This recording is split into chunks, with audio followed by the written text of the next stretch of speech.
Bonjour à tous et bienvenue dans une nouvelle vidéo. Red Bull a décidé d'échanger Liam Lawson et Yuki Tsunoda. Le japonais devient enfin le coéquipier de Max Verstappen et le néo-zélandais, lui, retourne chez Racing Bulls. Et pourquoi avoir fait ce choix? Pourquoi aussi vite après 2 courses? Que nous dit-il de Red Bull au global? Quels impacts va-t-il avoir sur Lawson, Tsunoda, mais aussi Verstappen et Hadjar? Aujourd'hui, on essaie de faire le point sur tout ça. On commence d'abord par un constat, les 2 premiers, les 2 seuls finalement Grand Prix de Lawson chez Red Bull ont été un échec, il faut le dire, voire une catastrophe, 2 fois 20e et une fois 18e en qualif, seulement devant les 2 As à Melbourne, aucun point, un crash en Australie alors qu'il était, encore une fois, seulement devant les 2 As après 40 tours de course, une 14e place dans le sprint chinois avec 5 places gagnées et quelques dépassements, dont certains un poil agressifs, et un Grand Prix très compliqué à Shanghai où il n'a dévancé à la régulière que les 2 Sauber et a pointé à 1 minute 06 de Verstappen après 1h30 de course sans interruption. Voilà le bilan court et triste de Lawson chez Red Bull. On est sûrement sur les 2 pires courses d'un pilote Red Bull, le pire passage d'un pilote Red Bull depuis au moins 15 ans, et c'est sûrement pire que ce que faisait Perez lors des dernières courses. En tout cas, ce n'est absolument pas ce à quoi on s'attendait de Lawson.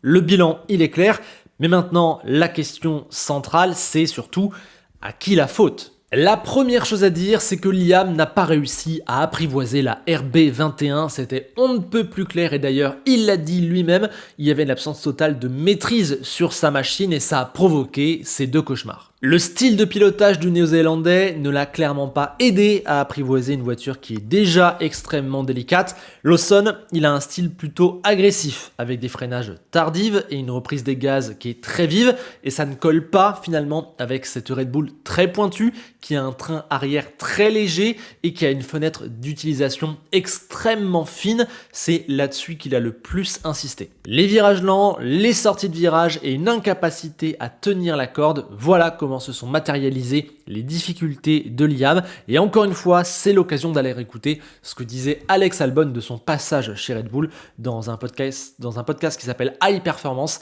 Il décrit plutôt très bien ce que ça fait de rentrer dans cette spirale négative-là. Et pour perdre le siège au bout de seulement 2 courses, alors qu'il n'a pas non plus fait que des crashs, il n'y en a qu'un et c'était sous la pluie avec des pneus secs en Australie, donc c'est on ne peut plus excusable. Pour perdre le siège aussi vite, c'est qu'à mon sens, Red Bull a vu quelque chose dans les données de Lawson qui était de l'ordre presque de l'incompatibilité entre l'homme et la machine, comme s'il y avait de base une inadéquation de style qui fait que jamais Red Bull ne pense qu'il aurait pu surmonter les difficultés et s'en sortir. Ouais, une inadéquation. Et donc tout ça, c'est très clair. Mais maintenant quand même, il faut parler de la montagne de circonstances atténuantes en faveur de Lawson, à commencer par le manque de temps. 3 matinées de tests hivernaux et 2 week-ends, c'est l'une des périodes d'essai les plus courtes de l'histoire. On peut même aller plus loin en disant que sa voiture a lâché en FP3 en Australie et donc il lui manque 1 heure d'essai qui a été cruciale à Melbourne et qu'il n'y a eu qu'une séance d'essai en Chine. En plus, sur 2 circuits sur lesquels il n'avait jamais roulé, même s'il avait déjà fait de la F3 Asie à Shanghai, c'était il y a très longtemps, c'était pas du tout pareil. Donc ouais, quand on ajoute tous ces éléments de temps et de manque de connaissance de la voiture et du circuit, c'était presque mission impossible déjà sur le papier quoi. Encore plus quand au compteur, tu n'as que 11 Grands Prix et aucune saison complète, seulement 2 petits bouts de saison en tant que remplaçant de dernière minute dans une écurie du milieu de peloton où la P9 était le maximum que tu pouvais viser. Là, tu changes carrément de dimension. Et quand on voit à quel point Perez a galéré du haut de ses 280 Grands Prix, 4 victoires, 40 podiums et 13 ans d'expérience, eh bien oui, il n'y avait aucun monde où Lawson pouvait mieux s'en sortir que lui. Entre la voiture ultra spéciale et la pression, il n'y a pas de monde dans lequel un tel CV pouvait résister. On l'avait dit depuis le début, c'était faire une Albon 2.0. Alex aussi était monté trop tôt dans la voiture avec une douzaine de Grands Prix dans les pattes et n'avait logiquement pas pu faire de miracle. C'était juste une redite 5 ou 6 ans plus tard. Et c'est encore plus impossible aujourd'hui dans la Red Bull qui n'est plus celle qui dominait il y a quelques saisons, Aujourd'hui, dans cette Red Bull, même Max doit s'adapter, même Max se plaint. Donc forcément, c'est encore pire pour le deuxième. Et puis je me dis aussi que finalement, quand on prend en plus en compte toutes ces circonstances atténuantes, ce qu'a fait Lawson n'est pas si loin de ce que faisait Pérez lors des dernières courses. Le Mexicain aussi sortait régulièrement en Q1 et reste littéralement sur 9 points pris lors des 8 dernières courses, 2 sur les 5 dernières. Il prenait entre 5 et 8 dixièmes par Verstappen lors des qualifs. Là, Lawson a pris entre 8 dixièmes et 1 seconde. Donc finalement, l'un dans l'autre, ouais, c'est la même chose, quoi. Donc, la seule conclusion qui s'impose, c'est que même si Checo n'était évidemment plus la bonne personne pour ce siège et que c'était arrivé à la fin, il fallait changer, eh bien, espérer qu'un gars comme Lawson, avec 11 Grands Prix dans les pattes, fasse mieux, bah ouais, c'était juste de la folie, et ça, on l'avait dit dès le mois de décembre. Et là, j'en reviens à mon point principal, que l'on développe régulièrement, notamment dans tous les déprix.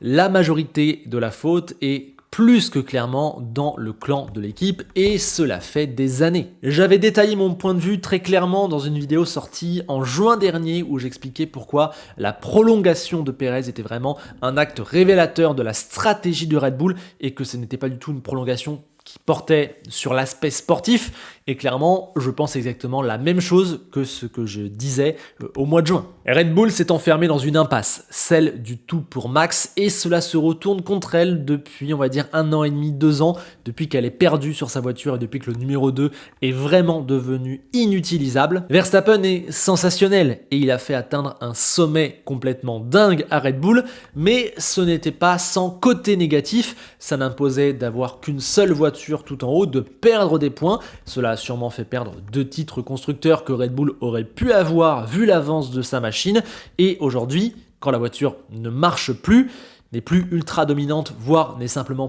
plus dans le coup pour la victoire comme c'est le cas en ce moment, eh bien ce système n'a plus du tout de raison d'être et devient même complètement contre-productif. Tu avances à reculons désormais. Ils ont été trop loin dans cette logique et sont désormais complètement coincés. Ils sont obligés de détruire des pilotes à l'infini et de leur rejeter la faute.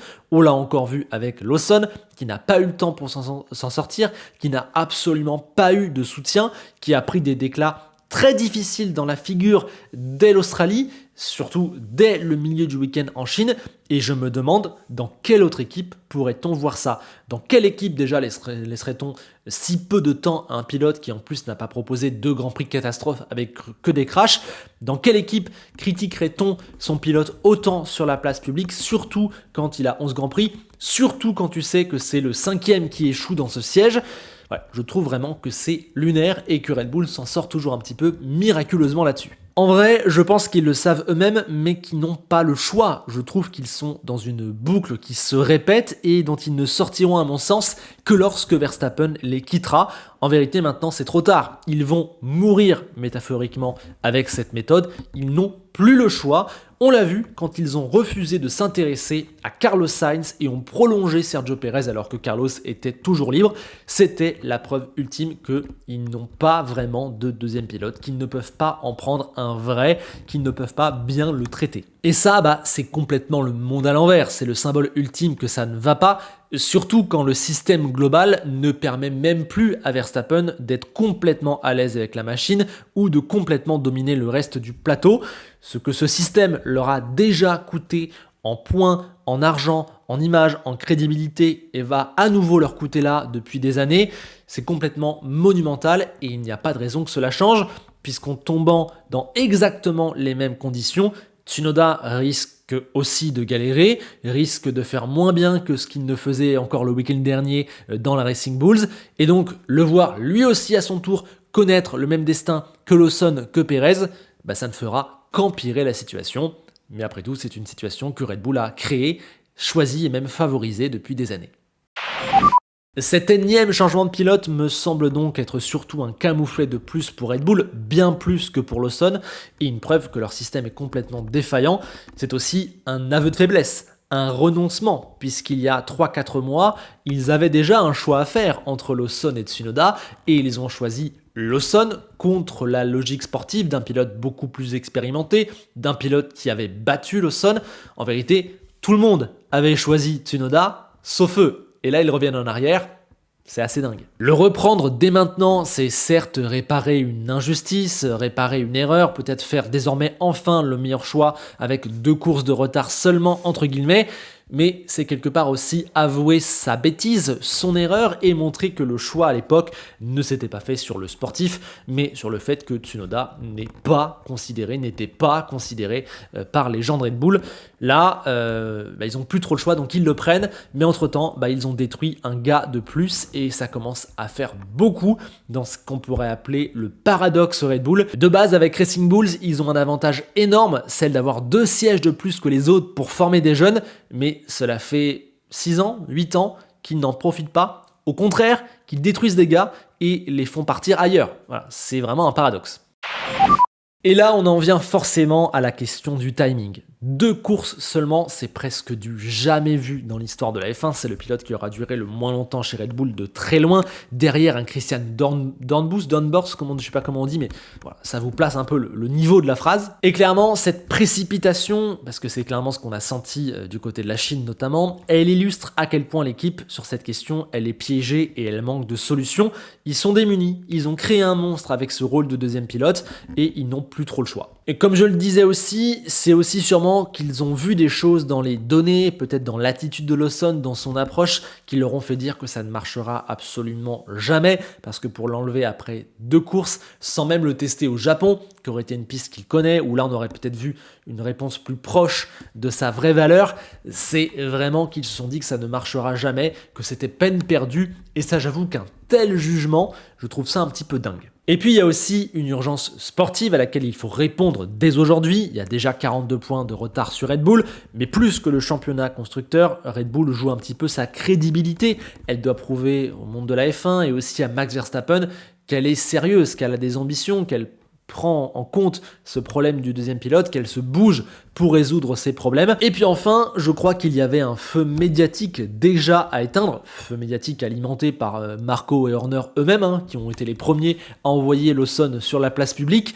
Mais voilà, il y avait aussi un Tsunoda qui performait extrêmement bien, qui a été clairement snobé, et ça devenait intenable comme situation. Ils ont dû faire ce swap pour aussi qu'on arrête de leur en parler, de mettre la pression sur Lawson, de leur dire qu'ils n'ont pas fait le bon choix avec Tsunoda. Voilà. Là au moins, ils mettent ces débats derrière eux, et si ça marche bien avec Tsunoda, ça n'aura duré que 2 courses et pas potentiellement 10 ou 12. En tout cas, Red Bull se retrouve dans cette impasse où Tsunoda est leur dernière chance pour ce siège. C'est presque ironique quand on sait leur rapport avec le japonais. En tout cas, si lui aussi échoue à côté de Verstappen, c'est la catastrophe ultime. Ce serait sûrement celle de trop, celle qui prouve définitivement que ce n'est pas la faute du pilote, même si aujourd'hui on l'a clairement déjà compris.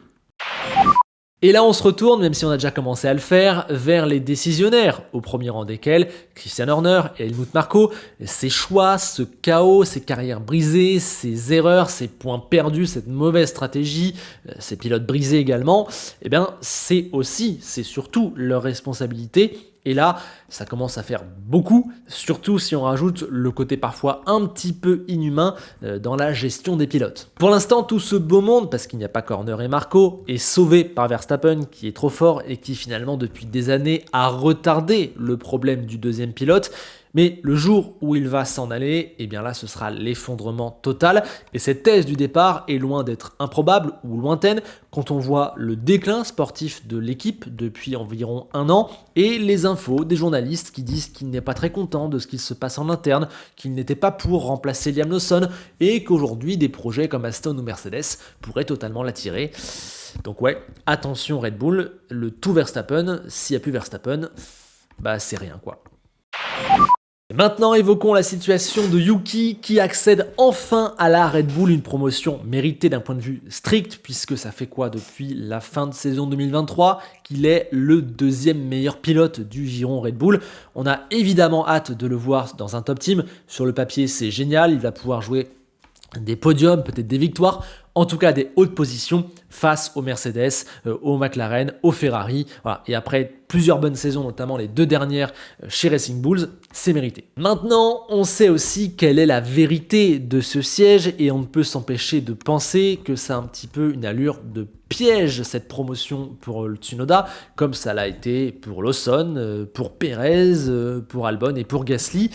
C'est presque un cadeau empoisonné même, voire un aller simple pour l'échec, certains diraient. D'autant que ça va être très dur puisqu'il débarque comme ça du jour au lendemain d'un Grand Prix à l'autre. Il n'a pas fait les essais hivernaux, il ne connaît pas la voiture, il va avoir 3 séances d'essais au Japon avant la première qualification. Ça rajoute finalement de l'impossible à l'impossible et là on peut déjà pointer du doigt Red Bull qui ne met jamais ce deuxième pilote dans les meilleures conditions. Imaginez tout ce qu'il va devoir apprendre en très très peu de temps. En plus, on sait qu'il y a déjà des questions sur son style de pilotage, sur son caractère. Va-t-il être capable de s'adapter à Red Bull? C'est déjà un défi en temps normal, encore plus dans ces conditions. Et en plus, il démarre à domicile, chez lui au Japon. Le niveau d'attente et de pression est honnêtement assez inimaginable pour Yuki. Donc ouais, forcément, on est obligé de se dire attention Yuki, et on a du mal à voir comment il pourrait surmonter les difficultés que personne n'a surmontées dans cette machine.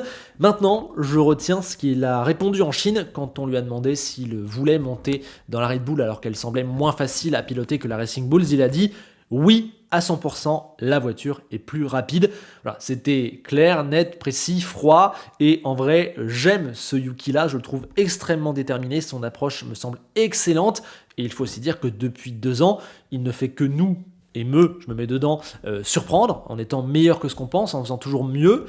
Donc finalement, il y a une partie de moi qui a envie de me dire que dans la Red Bull, il peut faire quelque chose, en tout cas, il a une dynamique et un mental qui me semble capable de tenir de ce point de vue-là. Et en vrai, il arrive chez Red Bull avec plusieurs arguments en poche, arguments que n'avaient pas ses prédécesseurs, à commencer par le fait qu'il a une dynamique exceptionnelle et qu'il a l'amour du public pour lui. Il méritait ce siège depuis un moment, il est en feu, il l'a enfin.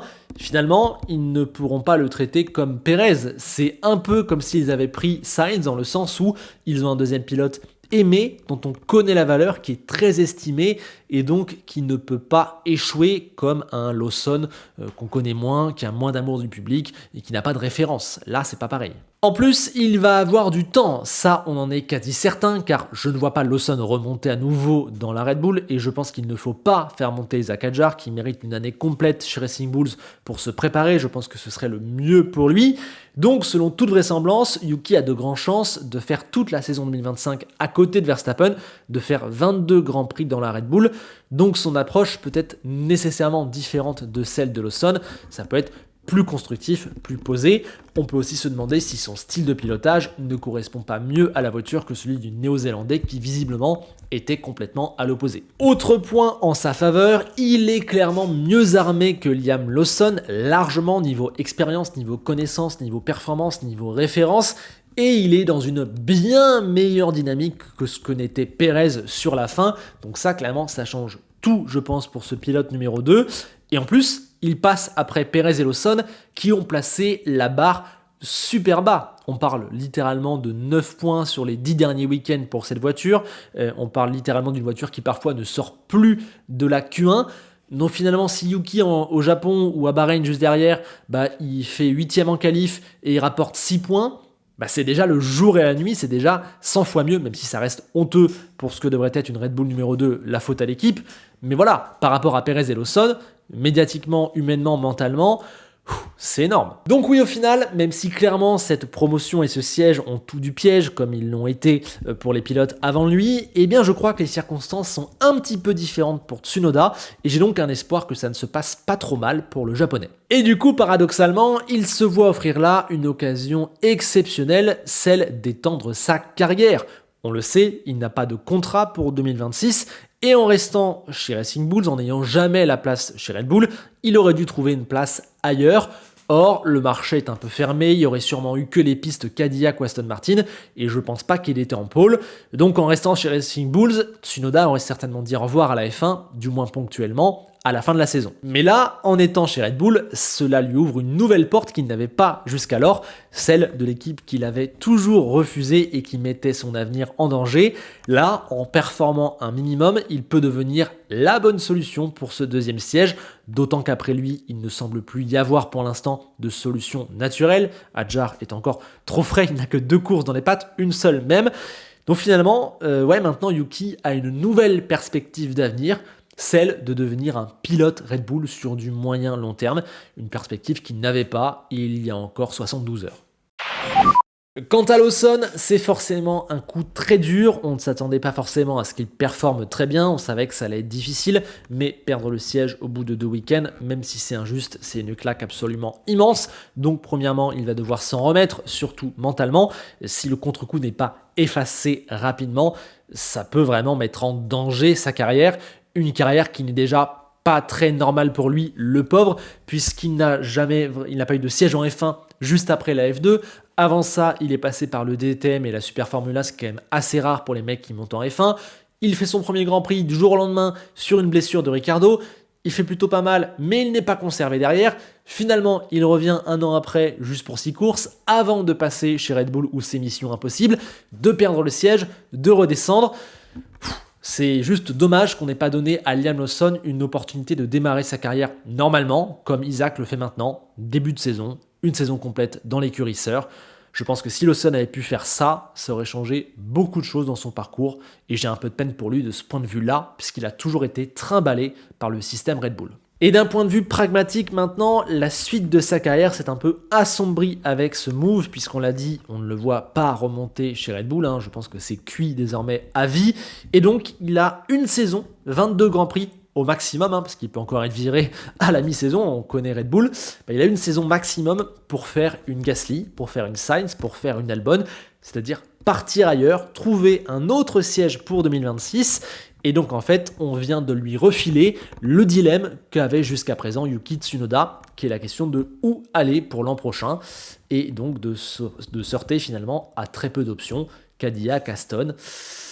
Très compliqué maintenant pour Lawson d'imaginer un futur au-delà de 2026. Peut-être que je suis trop pessimiste et trop dans l'instant, mais c'est dur. En plus, il se retrouve désormais du jour au lendemain dans une voiture qui est beaucoup plus facile à prendre en main, à apprivoiser, à piloter, qu'on a vu faire déjà d'excellentes choses. Donc là, il n'y aura plus d'excuses, on attend qu'il performe, il n'y a plus de circonstances atténuantes comme chez Red Bull face à Max. D'ailleurs, en face, ce n'est plus Max, mais c'est un rookie.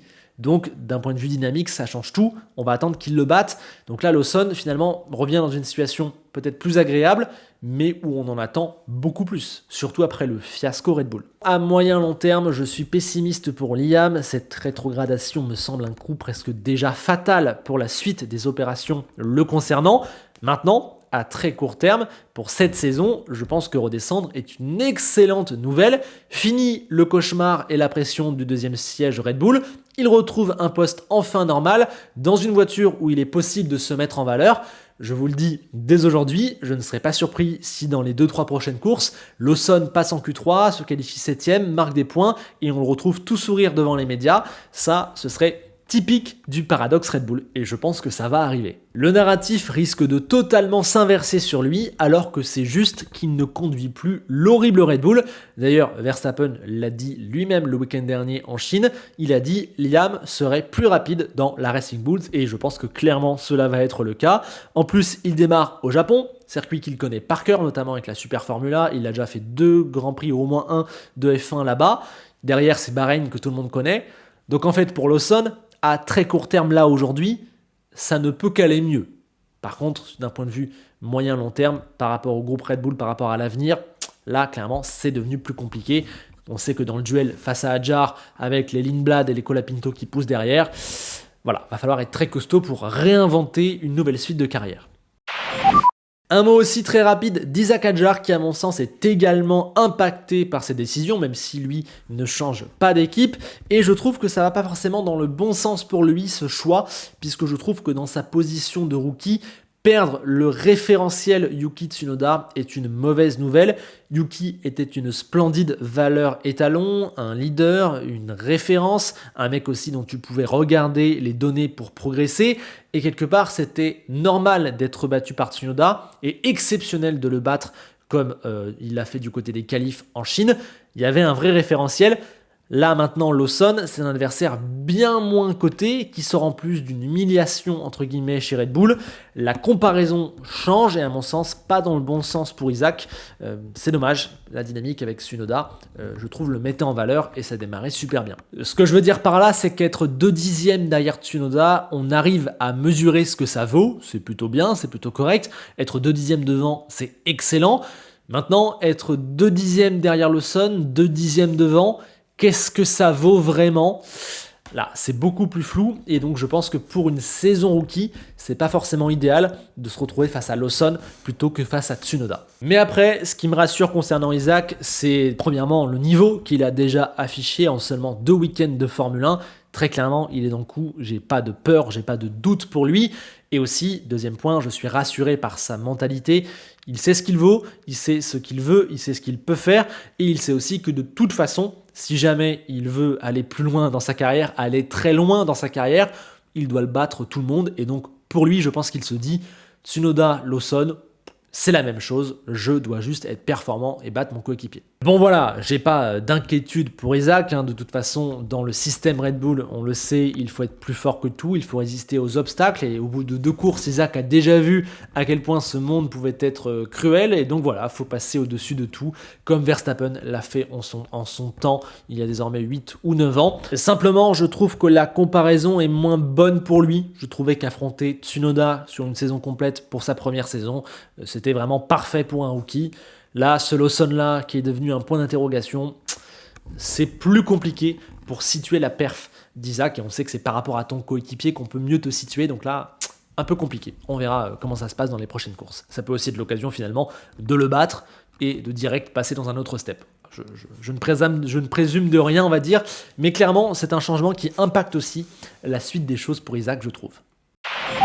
Et voilà, c'était mon avis sur ce changement de position entre Lawson et Tsunoda dans le clan Red Bull. J'attends évidemment vos avis désormais dans les commentaires. Approuvez-vous ce choix? Qu'en pensez-vous? Que dit-il de Red Bull? Auriez-vous fait la même chose? Je vous attends, comme après chaque vidéo, pour vous lire, vous liker et vous répondre. Pensez d'ailleurs vous au passage à mettre un petit like si la vidéo vous a plu, à vous abonner également si vous voulez me soutenir. Et on se quitte avec Enzo Ferrari qui nous dit que Lawson qui fait une bad hour et qui dure moins longtemps que Douane, c'était clairement pas dans son bingo de la saison 2025. Et je dois avouer que c'était pas non plus dans le mien.